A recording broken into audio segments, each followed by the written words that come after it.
बड़बड़ाती जिठानी।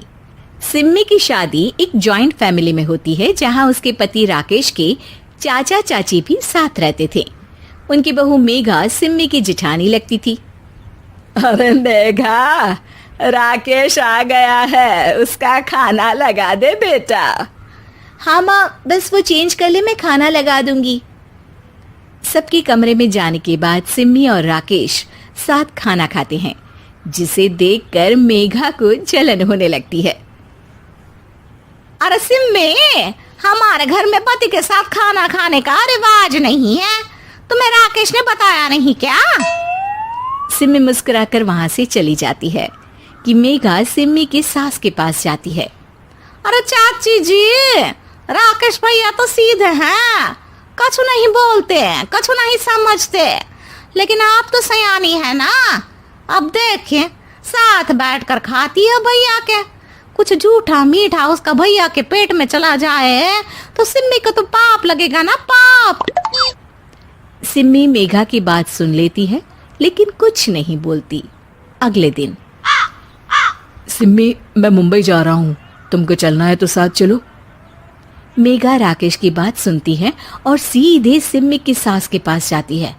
अरे चाची, अरे चाची। अरे मेघा, क्या हो गया?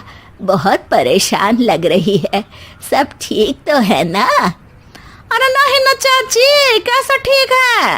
राकेश भैया मुंबई जा रहे हैं, आप तो जानती हैं कितने सीधे हैं, इतनी दूर जा रहे हैं, कहीं कुछ हो न जाए। अरे नहीं नहीं, मैं नहीं जाने दूंगी उसे।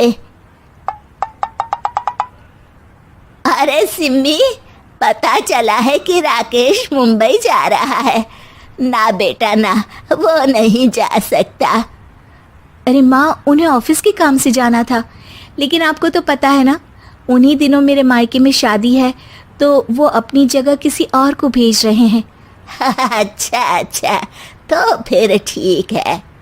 सिम्मी समझ जाती है कि मेघा ने सास के कान भरे हैं। वो सास से कहती है, माँ जी, लेकिन हम दोनों कुछ दिनों के लिए मसूरी जा रहे हैं। आप तो जानती हैं कि शादी के बाद हम कहीं नहीं गए। अच्छा अच्छा, ठीक है, जाओ घुमाओ। सास वहां से चली जाती है। सिम्मी अपने कमरे में कपड़े पैक कर रही होती है कि तभी मेघा आ जाती है। अरे गर्मी में सर्दी के कपड़े काहे पैक कर रही हो? सिम्मी को मेघा पर नाराजगी तो होती है, लेकिन फिर भी वो कुछ नहीं बोलती। दरअसल मैं और राकेश हनीमून के लिए मसूरी जा रहे हैं ना। का हनीमून? हाँ हाँ, हनीमून। क्यों? हनीमून के लिए तो पति पत्नी ही जाते हैं ना, तो मैं और राकेश जा रहे हैं। मेघा भागकर सिम्मी की सास के पास जाती है। अरे चाची, सच में तुम लोगों जितना सीधा परिवार तो मैंने देखा ही नहीं है। अरे अकेले भेजोगे दोनों को? मैं और सुरेश तो कभी अकेले नहीं गए। हाँ भाई, हम तो परिवार में ही अच्छे, बड़ों के बीच, ऊपर से खर्चे है भगवान। अरे चाची, पहाड़ी इलाका है, कुछ हो गया तो? सास सीधे सिम्मी को बुलाती है, लेकिन सिम्मी तो वहीं सास के कमरे के बाहर ही खड़ी थी।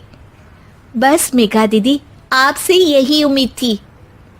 अरे बड़ी हूँ, घर के कायदे कानून तो मैं ही बताऊंगी ना। अरे तो अपने घर में रखिए ना सारे कायदे कानून। आपकी सास खुद खाना बनाती है, क्योंकि आप यहाँ आकर मेरी सास के कान भरती हैं। आपका पति हमेशा खुद खाना लेकर खाते हैं, क्योंकि आप मेरे घर में ये देखने के लिए बैठी रहती हैं कि मैंने और राकेश ने साथ खाना खाया तो खाया कैसे। मेघा दीदी, आप अपने घर और घर वालों का ख्याल रखिए। मेरे घर में ज्यादा घुसने की जरूरत नहीं है, और हाँ, मैं अपने सास और पति को संभाल लूंगी। मेघा चिल्लाती हुई वहां से चली जाती है, जिसकी आवाज सुनकर राकेश वहां आ जाता है। सिम्मी, मैंने तो तुम्हें पहले ही अपने घर का माहौल बता दिया था।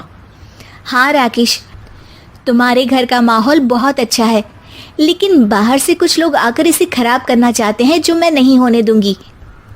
सास सिम्मी की बात सुनकर कमरे में चली जाती है।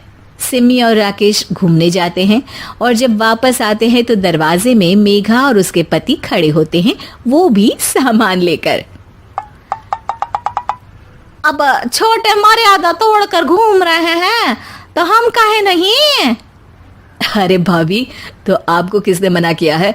वैसे भी 4 दिन की जिंदगी है, दूसरों के घर में ताक झाक करके बिताने से अच्छा हो मौज करके ही बिताओ।